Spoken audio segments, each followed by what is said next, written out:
11 April 1970 সালে আমেরিকার Kennedy space centre থেকে অ্যাপোলো 13 মিশনের রকেট লঞ্চ করা হয়। এর মধ্যে 3 জন মহাকাশচারী বসেছিল। অ্যাস্ট্রোনটদের চাঁদে পাঠানোর জন্য এটা ছিল নাসার 3 নম্বর মিশন। পূর্বের দুটো মিশনের সফলতা দেখে এই 3 মহাকাশচারীরা খুবই আত্মবিশ্বাসী ছিল।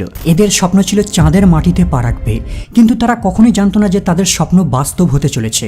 13 এপ্রিল 1970 সালে যখন এদের স্পেস ক্রাফট পৃথিবী থেকে 3,22,000 কিলোমিটার দূরে পৌঁছায়, হঠাৎ একটা বিস্ফোরণের শব্দ শুনতে পায়। এই ব্লাস্টটা এতটাই তীব্র ছিল যে তাদের স্পেস ক্রাফটকেই কাঁপিয়ে দেয়। কয়েক সেকেন্ডের মধ্যেই ওয়ার্নিং লাইটস আর অ্যালার্ম বাজা শুরু করে। তারা জানতে পারে তাদের একটা অক্সিজেন ট্যাঙ্ক ব্লাস্ট করেছে, আর অন্য অক্সিজেন ট্যাঙ্ক থেকে হাওয়া দ্রুত কমে আসছে। পৃথিবী থেকে মিশন কন্ট্রোল টিম বিশ্বাসই করতে পারছিল না।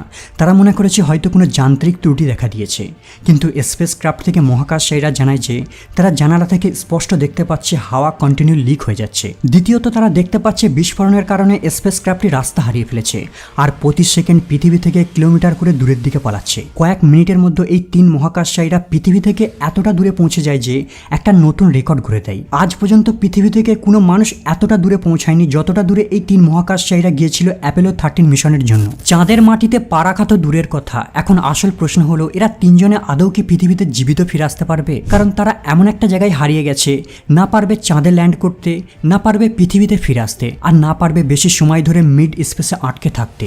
তাদের আর কোনো বাঁচার রাস্তা নেই। আজকের ভিডিওতে জানবেন অ্যাপোলো 13 মিশনের এই মর্মান্তিক দুর্ঘটনাটি।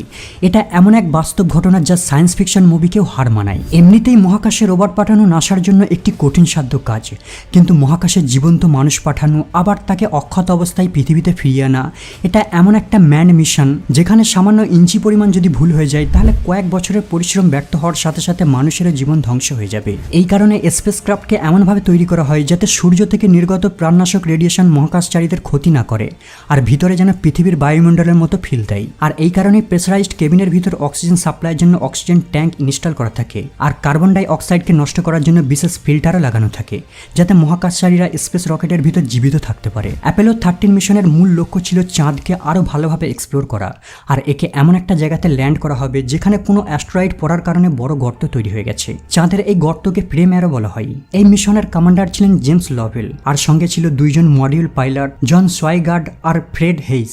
এই 3 জন পাইলট নিজেদের ফ্যামিলিকে বিদায় জানিয়ে অ্যাপোলো 13 মিশনের জন্য চাঁদের উদ্দেশ্যে রওনা হয়। 11 এপ্রিল 1970 সালে রকেট লঞ্চ দেখার জন্য সেদিন জন এফ কেনেডি স্পেস সেন্টারের সামনে প্রায় 2 লাখ জনগণ জমায়েত হয়। এই স্পেস রকেটের 3টে অংশ রয়েছে। প্রথমটি কমান্ড মডিউল, দ্বিতীয়টি সার্ভিস মডিউল, আর তৃতীয়টি লুনার মডিউল। 3 জন মহাকাশচারীরা এই কমান্ড মডিউলেই বসেছিল, যেটা স্পেস রকেটের মেন পার্ট। এটা কোন শেপের মতো দেখতে, কেবল 11 ফিট লম্বা আর 13 ফিট ডায়ামিটার। দ্বিতীয় গুরুত্বপূর্ণ অংশটি হলো সার্ভিস মডিউল, আর এর ভিতর মহাকাশচারীদের জন্য বেশি পরিমাণের অক্সিজেন ইনস্টল করা থাকে। কমান্ড মডিউল আর সার্ভিস মডিউলকে একসাথে সিএসএম বলা হয় বা কমান্ড সার্ভিস মডিউল বলা হয়। যতক্ষণ না মহাকাশচারীরা পৃথিবীতে ফিরে আসছে ততক্ষণ পুরো মিশন পর্যন্ত এরা একসাথে জুড়ে থাকে, আর পৃথিবীতে রিএন্ট্রি করার সময় এরা পৃথক হয়ে যায়।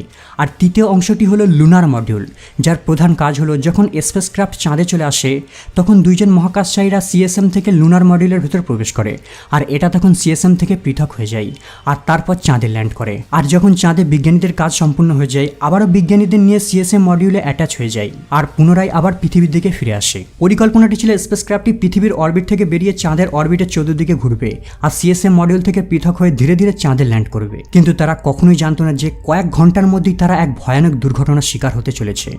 স্পেস ক্রাফটটি পৃথিবী থেকে বেরিয়ে 3,22,000 কিলোমিটার দূরে প্রচণ্ড গতিতে চাঁদের অভিমুখে আগিয়ে চলেছে। ঠিক এই সময় একজন মহাকাশচারী অক্সিজেনের ট্যাঙ্কের লেভেল চেক করার জন্য যখনই একটি বটন প্রেস করে তখনই হঠাৎ এক ভয়ানক ধামাকা হয়। এই বিস্ফোরণটি এতটাই তীব্র ছিল যে সার্ভিস মডিউলের একদিকের প্যানেল কভারই উড়ে যায়। এদিকে 3 জন কিছু বোঝার পূর্বে মাস্টার অ্যালার্ম আর electric power failure light blink করা শুরু করে দেয়। চেক করার পর তারা জানতে পারে শর্ট সার্কিটের কারণে একটি অক্সিজেন ট্যাঙ্ক সম্পূর্ণ নষ্ট হয়ে গেছে। মিশন কমান্ডার জেমস লভেল সঙ্গে সঙ্গে দুর্ঘটনার খবরটি নাসা মিশন কন্ট্রোলকে জানায়। খবরটি পাওয়া মাত্রই মিশন কন্ট্রোলে হই হুল্লোড় শুরু হয়ে যায়, কারণ ইঞ্জিনিয়াররা ভালোমতোই জানে অক্সিজেন ট্যাঙ্ক ব্লাস্ট হওয়ার ফলাফল কত ভয়ানক হতে পারে। জেমস লভেল আরও নোটিশ করে কেবল স্পেস রকেটে একটি অক্সিজেন ট্যাঙ্কই ব্লাস্ট করেনি, বরং দ্বিতীয় অক্সিজেন ট্যাঙ্ক থেকে অক্সিজেন লিক হয়ে যাচ্ছে। প্লাস 3টের মধ্যে 2টো ইলেকট্রিক্যাল সাপ্লাই নষ্ট হয়ে গেছে, যা স্পেসক্রাফটটিকে চালানোর জন্য মেন ভূমিকা পালন করত।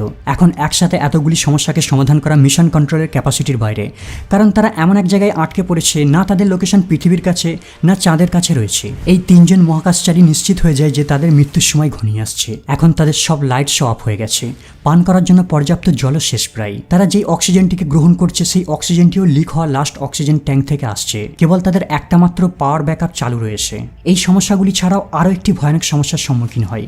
বিস্ফোরণের কারণে স্পেসক্রাফটের ডাইরেকশন চেঞ্জ হয়ে যায়। যদি তারা ডাইরেকশন চেঞ্জ করতে না পারে তাহলে তারা চিরজীবনের জন্য মহাকাশের কালো অন্ধকারে হারিয়ে যাবে। সর্বপ্রথম তাদের কাজ ছিল স্পেসক্রাফটের ডাইরেকশনকে চেঞ্জ করা। এই মর্মান্তিক দুর্ঘটনাটিকে মহাকাশ যাত্রীদের ফ্যামিলির সাথে সাথে গোটা বিশ্ব লাইভ দেখছে। এদিকে সময়ের দ্রুত অতিবাহিত হয়ে যাচ্ছে, আর লাস্ট অক্সিজেন ট্যাঙ্কে যতটা অক্সিজেন রয়েছে কেবল 1 ঘন্টা পর্যন্তই কমান্ড মডিউলে অক্সিজেন প্রোভাইড করতে পারবে।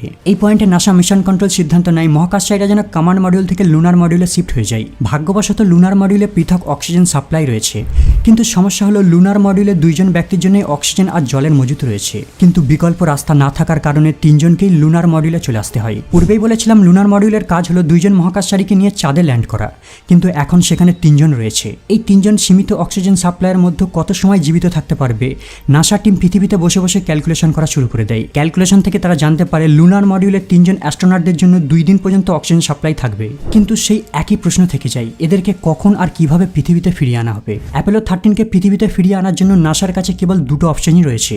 প্রথমটি হলো মেন ইঞ্জিনের সাহায্যে সমগ্র স্পেসক্রাফটকে পৃথিবীর দিকে আনা হবে, কিন্তু ইঞ্জিনিয়ারদের ভয় ছিল মেন ইঞ্জিনটি অন্তিম ফিউল সোর্সে চলছিল, হয়তো মাঝপথে থেমে যেতে পারে। দ্বিতীয় অপশনটি ছিল প্রথমে চাঁদের দিকে যাবে, তারপর চাঁদের চতুর্দিকে চক্কর দিয়ে পৃথিবীর দিকে ফিরে আসবে। কিন্তু এখানে একটি সমস্যা হলো এভাবে পৃথিবীর দিকে ফিরে আসতে তাদের 4 দিন সময় লেগে যাবে। অন্যদিকে তাদের কাছে পর্যাপ্ত অক্সিজেন আর জলেরও মজুদ নেই। নাসা মিশন কন্ট্রোল দ্বিতীয় অপশনটিকেই বাছাই করে, কিন্তু এখানে একটি সমস্যা রয়েছে। আর এই সমস্যাটি হলো যখন স্পেসক্রাফটটি চাঁদের গ্র্যাভিটিকে ব্যবহার করে একটি চক্কর দিয়ে যখন পৃথিবীর দিকে ফিরে আসবে তখন তাকে চাঁদের অরবিট থেকে বেরিয়ে পৃথিবীর দিকে পুশ করতে হবে। আর এই কাজটি করার জন্য লুনার মডিউল ইঞ্জিনের সাহায্য নিতে হবে। লুনার মডিউল যাকে কেবল চাঁদ থেকে টেক আপ করার জন্য ডিজাইন করা হয়েছে, এখন এই মেশিনটিকে ডিফারেন্ট কাজের জন্য ব্যবহার করা হবে, যা খুবই একটি রিস্কি কাজ। লুনার মডিউলের ইঞ্জিনকে কোন পয়েন্টে আর কত সময় ধরে চালানো হবে এর ক্যালকুলেশন কোনো সিম্পল কাজ নয়। এই ক্যালকুলেশনে যদি সামান্য ভুল হয়ে যায় তাহলে 3জনই মারা যাবে।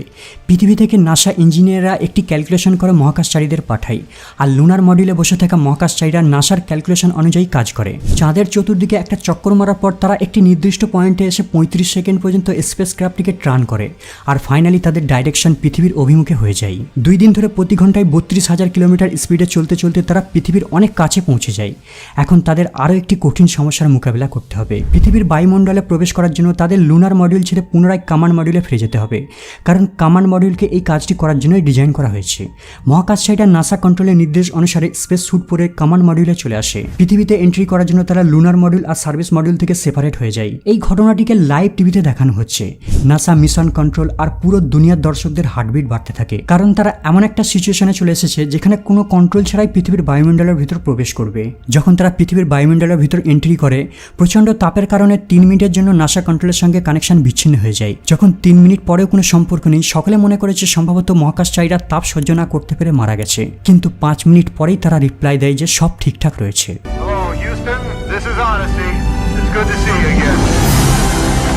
টেলিভিশনে দেখতে থাকা জনগণেরা স্বস্তির নিঃশ্বাস ফেলে। পৃথিবীর বায়ুমণ্ডলে প্রবেশ করেই তারা প্যারাশুট খুলে দেয়, আর এই 3জন জীবিত অবস্থায় প্যাসিফিক ওশেনে গিয়ে পড়ে। এই 3জন মহাকাশচারীরা হাসতে হাসতে বাড়ি ফেরে। যদিও এই মিশনটি সাকসেস হয়নি, তারা চাঁদে পা রাখতে পারেনি ঠিকই, কিন্তু তারপরেও অ্যাপোলো 13 মিশন ইতিহাসের চ্যাপ্টারে অমর হয়ে থাকবে।